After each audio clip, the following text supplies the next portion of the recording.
since it's a small crowd, you can take liberty asking more than one question, but please don't get in discussion. You can do that after. So go ahead and ask a question to Swamiji and we'll take it from there. I think the Yes. gentleman in the back there raised his hand. Somebody did. Yes, sir.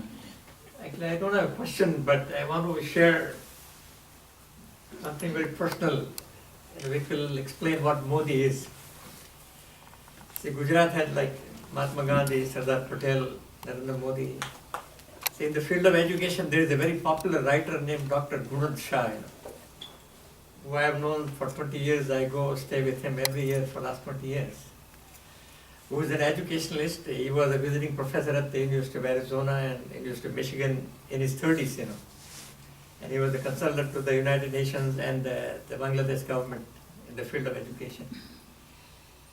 And he writes a daily column on a current subjects, which is published in 5 major magazines and newspapers of Gujarat and Maharashtra.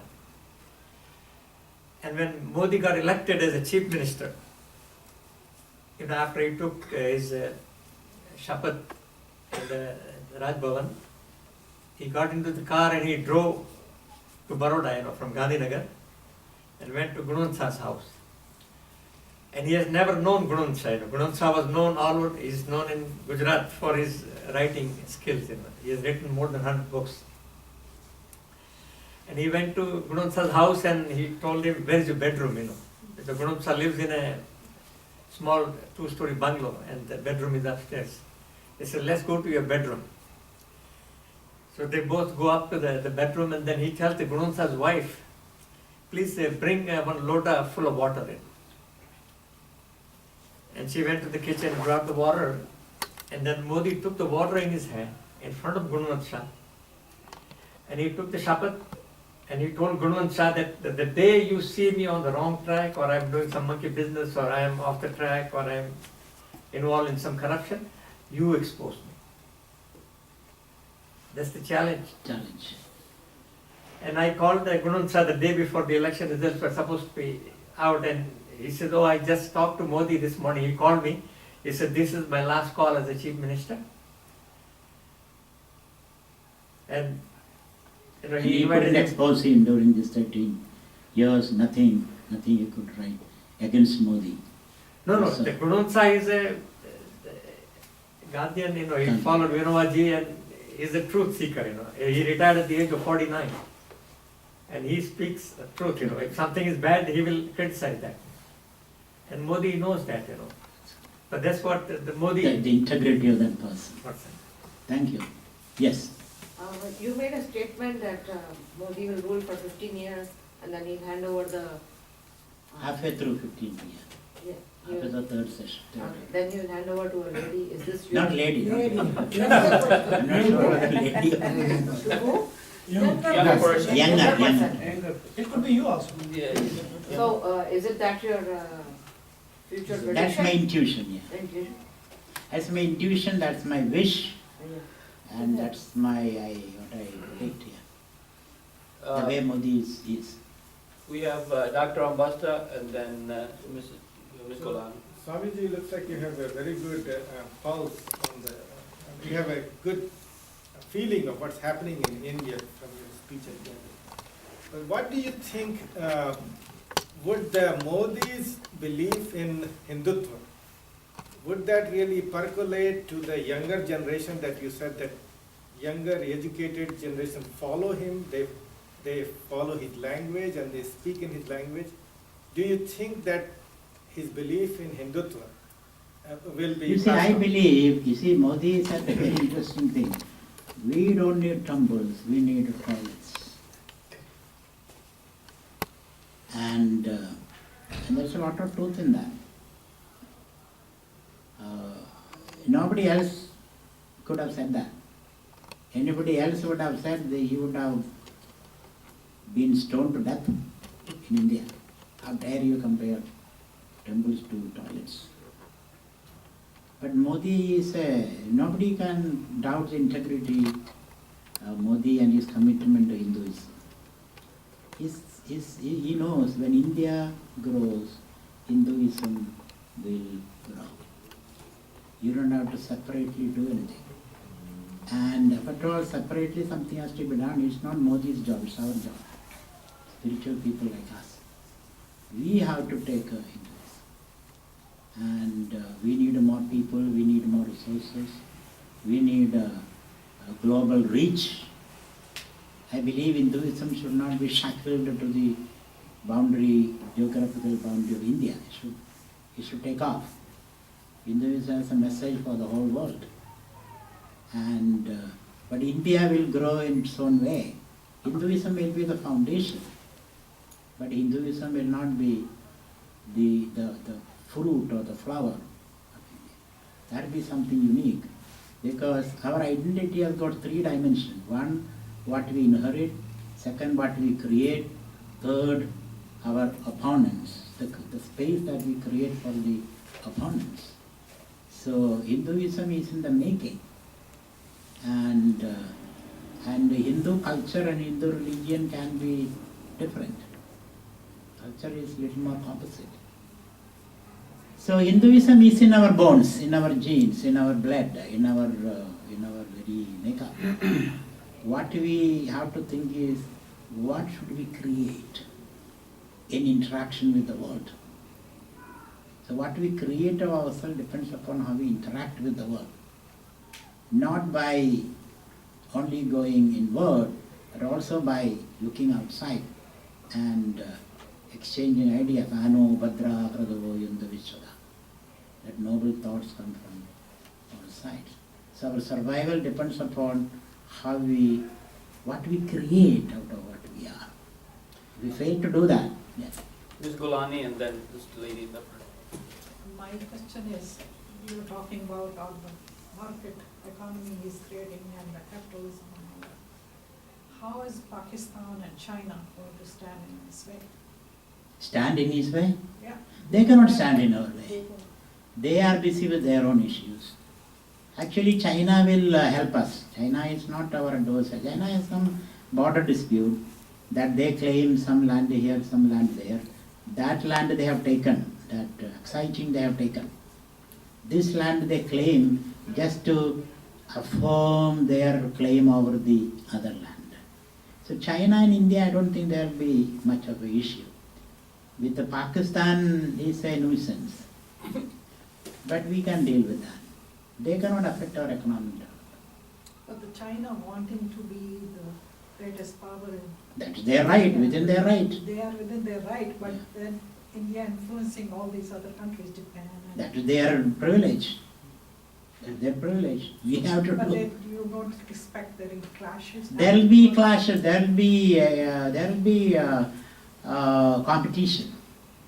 Clash and competition different. There will not be violent clashes. Because we can reach China anywhere in China with our nuclear missiles. China knows that. China can pulverize us, we know that. So we are not going to engage in a nuclear war. And a conventional war, we are 50-50, we can balance it. No problem. Swamiji, if we just add to, Russia and America, they went at each other, they knew each other, they could destroy each other. Yeah. And that's actually, it's a good balance of power. Balance of terror on the side. Exactly, mutual self-respect for mutual destruction. This young lady. Name is Asha Not. Yeah. What I really worry about is the way Muslim faith is spreading. We are watching what is happening in Europe, in many different countries. It is very, very scary. People namaz right in the middle of the street and etc. Happening in New York and everywhere. So afraid about what I am worried about is the holy war that could lead to World War III. And now in India, the Muslim population is increasing leaps and bounds. So how Narendra Modi is going to deal with that? By strengthening Hinduism, by expanding its reach, strengthening Hinduism, and that's the only way to deal with that. It is within their privilege for Muslim to spread. That's their privilege. It is within their right for Christian to spread. It is within our right to. Let us compete. Whoever has a better idea, they will survive. And I am confident I have a better idea, so I am not scared. Thank you. Yes. Sir? You talked about the secularism. My question is, has secularism for India been blessing or the curse? In my opinion, it is a curse. Yes, your privilege Yeah, again so I would like today. to ask Swami. Yeah, but I think it is a blessing. But proper secularism. It is secularism today in India, it has become a caste politics, minority politics, and putting one group against another group. It is the worst form of secularism we are practicing.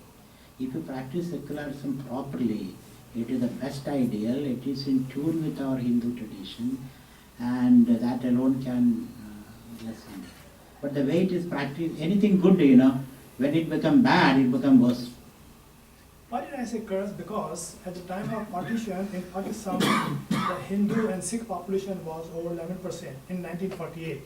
And Bangladesh, maybe, I don't know, much great number. Now in Pakistan, the population is less than 2%, and Bangladesh also has reduced. On top of that, I don't know how many crores Bangladesh has. We should have, they say secularism has nothing to do with that. Yeah. You could have pushed all the Muslims into Pakistan. You could have, we didn't do that. Yeah, this is what I would have said it. I would have done it. Yeah. You should have been the Prime Minister at that time, then you will know why you Dr. don't do that. Ambedkar said it. Yeah. Let us extend the population. Dr. Ambedkar said it. Yeah, we And could Nehru have- came in between. And for me, Nehru is a curse for India also. Yeah, we should have done that. But secularism is not that. Secularism is a scientific approach to human problem. A rational, scientific approach to human problem. And creating a set of values for the state, not for the individual, for the state based on human experience. And separating the state from the religion so that various religious ideas can flourish, not one state religion. Because Hinduism has got several shoots like that. All of them can flourish. So secularism in right sense is a blessing. Actually, if I could. Just one question. Just the last one I'll make. Could you please, there are about 3 people. You could ask him after, it's not Yeah. fair to the other people who are Yeah. waiting. Ramaji, and then, मुझे नाम याद नहीं, and then Dr. Yeah.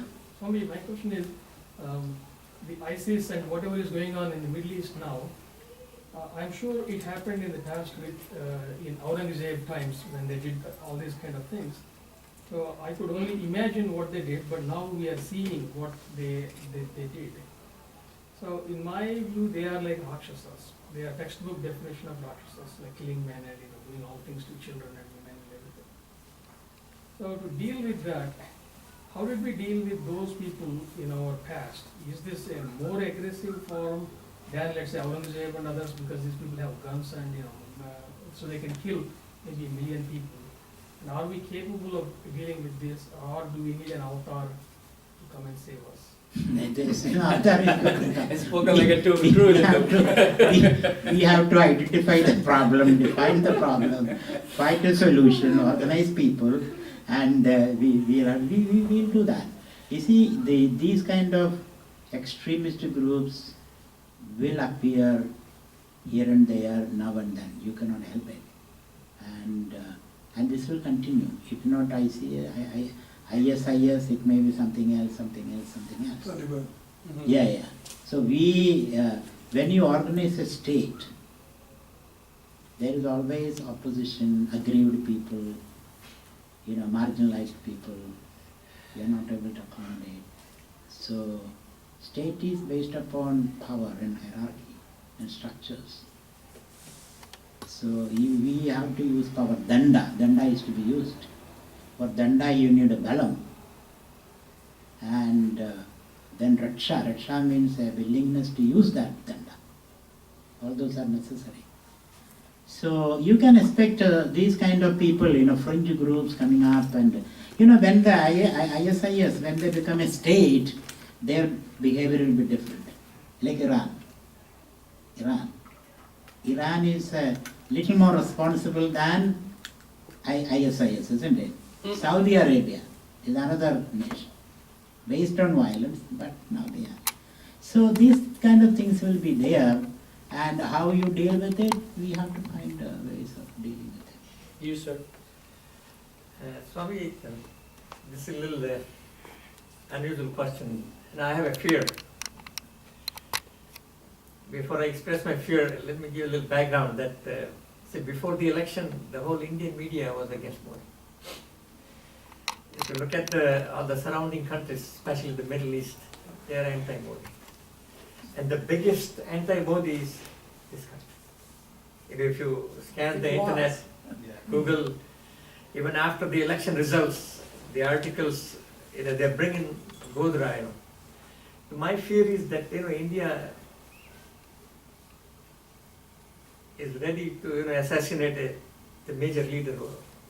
And Those who sit in that position, Prime Ministers of India, is always at the risk.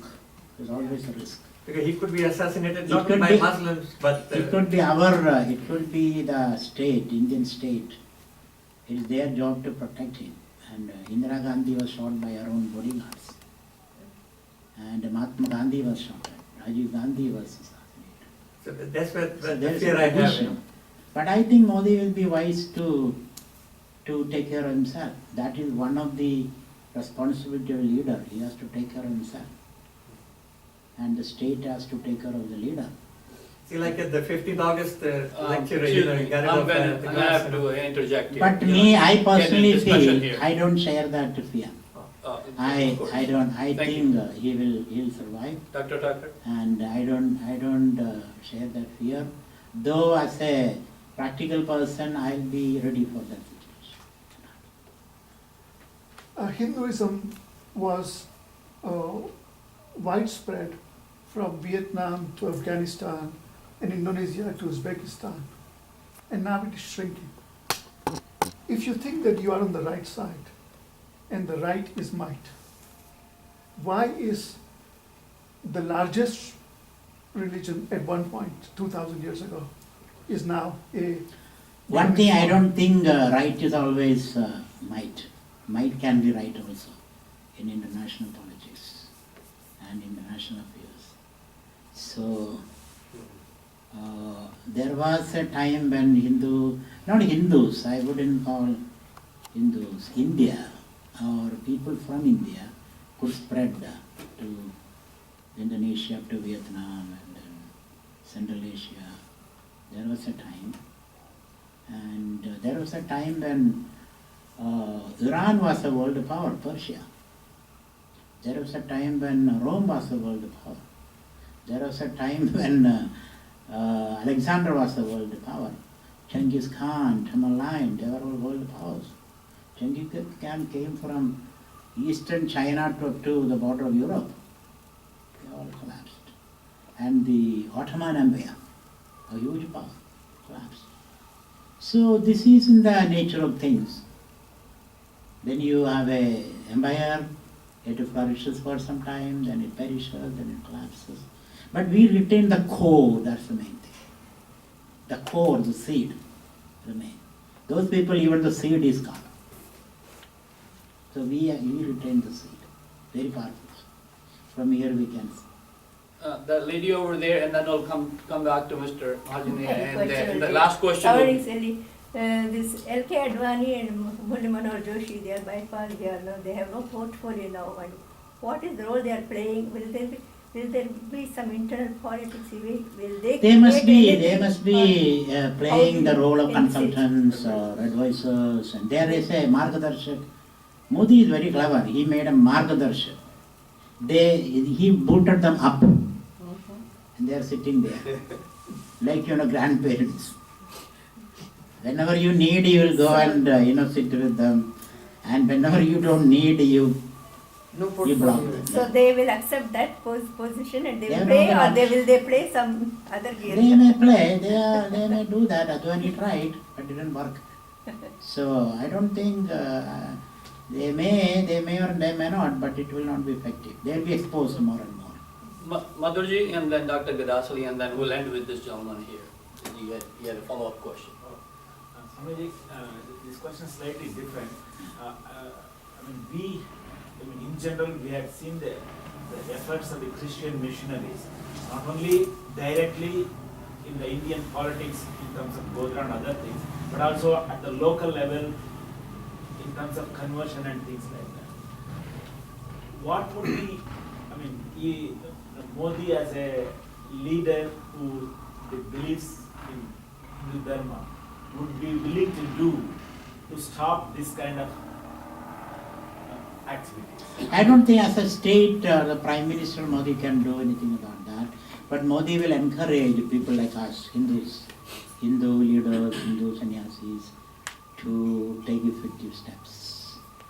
And he will also make sure if India becomes a little more rich, people have resources, hospital, schools, and then they may not be tempted, to get converted into that. So Modi will be doing indirectly, not directly. Directly you cannot have a legislation that only Hindus can live in India now. Directly you cannot legislate that there is no conversion in No, India. but about influence of the foreign powers in terms of sending money. Yeah, those things he can stop. He can say that verify the flow of foreign money, how it is used and where it is used. Those things he will do. He is a Hindu man, so he will do whatever he can do within the constitution. I think some of them may have started already, if we get upstage in that, and the NGOs are being This surveyed a will be little more. surveyed. Dr. Gadasali and then. Yes. I believe when I read more about Modi ji, I recall Swami Shankaracharya. He also traveled throughout North Kashmir to Kanyakumari, Bengal to Gujarat and all that to learn. But being a pracharak, staying in thousands of houses, getting to know them, that itself was a big education. It's a good education. To Modi ji, that one. Another also he said from poverty to, he Yes. could imagine that. Now coming to India's position, still if you use Buddhism as our landmark, Buddhism, Hinduism, Sikhism and Jainism, we can bring all nations from China, Japan, Cambodia and all our neighbors, they can be united. And when you are talking about common union of European, we can make Virat Hindu Samaj Union and we can challenge the whole world. Then America will join us. Excuse me, you Then have Muslims will try to. you have a question, Dr. I mean, Gadasali? these are some of the trajectories we can follow. But we may not call it Hindu then Buddhists may Sanatana not Dharma. like it, yeah. Some other word you have to use. But Hindu will play a big role in that, yes. Because when we say Hindu, there is a definition, Is there's a he defined thinking idea. about it though? Pardon? Is Narendra Modi thinking? Of course, those there will be, things? you see, Narendra Modi's first attempt will be Yeah. to bring the SAARC countries in a certain kind of way. Then he will engage with China, engage with America, engage with Europe. So he will play, there are various levels of interactions he has to do, engage and compete, engage and compete. That's how nations work. You cannot, every nation is trying to advance their interest. Okay, finally, gentlemen, you had a follow-up question. Maybe you've forgotten it by now, but No, that's I'll okay. ask a question at the end. Go ahead, sir. That's okay, yeah. Couple of things, Swami. I think a lot of people miss this fact. I think biggest factor in BJP or Modi getting elected, it was what Dr. Manmohan Singh did for BJP. He created the ambiance for the thing to come up in front all the corruption that the Congress was doing. So in fact, BJP should be thanking him all the time for doing what he did. Don't you think so? I mean, that's a humorous way of putting it. Yeah. Any upright Indian, he was an upright person, for all practical purposes. Many things he could not do, I'm sorry. So Modi has much more aggressive, positive agendas, not a counterfoil to Manmohan Singh. No. He has a very aggressive, positive agenda. Thank you very much. We can continue now, please. Thank you. We can continue the discussion after. And before that, Dr. Shinde has an announcement to make, and I'll leave the floor to So Ramon we have Ladi. two announcements. The first one is the next Vichar Manch lecture is on December 7th. We are most likely to go back to the library by that time, right? Now, the speaker is Mr. David Cohen. He wrote a very popular article about Reagan and Modi comparison in New York Times and other newspapers. So he's coming here. He is a former Interior Secretary. So it's going to be very interesting. Then January 11th, we have Felicia Tomasco. She is the editor of LA Yoga Journal, which has apparently a huge following among the yoga community in Los Angeles. So she will be talking about the yoga community in LA, especially the local community. Okay, then two announcements. There is a dinner on Sunday, November 16th with Congresswoman Tulsi Gabbard. This is in home of Ravi and Vandana Tilak's home on November 16th. So I will leave the flyer here. Some of you may take a look, and then if you have more questions, please talk to Dr. Vasista. Then Manoj Shindeji has one announcement.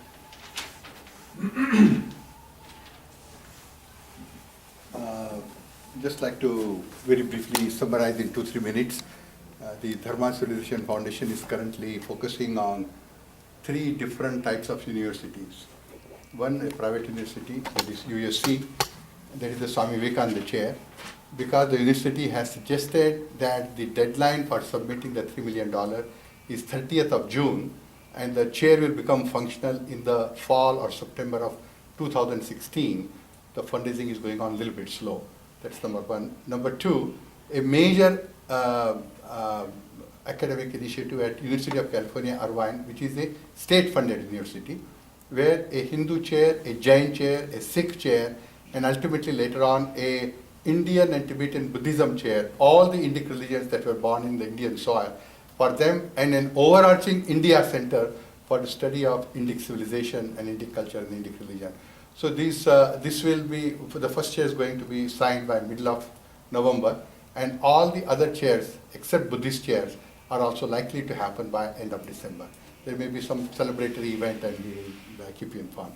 The last one is a third category of university, which is called in this country School of Divinity, also called Theological School, and that is where they train their pastors, their ministers, and their chaplains, etc.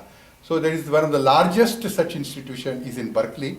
It is called GTU, or Graduate Theological Union, which has about 800 master's students and 200 PhD students for the study of world religions. And they have negotiated to establish a center for Dharma study and later on a graduate institute for Hindu Dharma studies.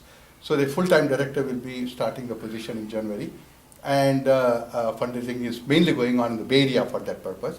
So ultimately, on the basis of these 3 experiences, to create a network around the country in North America is the ultimate vision. So the most of the chairs are going to be happening by the collaboration of various spiritual institutions like the ISKCON and Osho and Swami Dayananda Saraswati and Sadhya Parivar and a whole range of them have committed already. But the one chair, that is Swami Vivekananda chair, will be a community chair. Community chair means by small, big, medium donation of thousands of people that Swami Vivekananda chair. So for that, probably some active engagement of all of you. And this, once chair is done, it is not going to be ongoing expenses. It will be, the interest will sustain the chair for perpetuity forever. The name Vivekananda will remain for till the university lasts, and as well as the Hindu study focus will also remain as long as the university lasts. So just those things I wanted to just briefly share. And one of the first chair, Thakkar family DCF chair for Indic civilization study focus at UCI is going to be signed in 2 weeks by the liberal donation of Dr. Ushakant Thakkar. Thank you. Thank you very much, all of you, for coming. As Ramaji has said, that we hold this every first Sunday of the month, or try to. We'd like to thank you, Swamiji, for uplifting and this religio-political lecture that you gave us. For the rest of you, there's a tea and some biscuits and whatever else snacks in the back. Stick around, enjoy, and get in discussion with Swamiji. I plan to. Thank you. Are you telling him he can't have tea? No, no.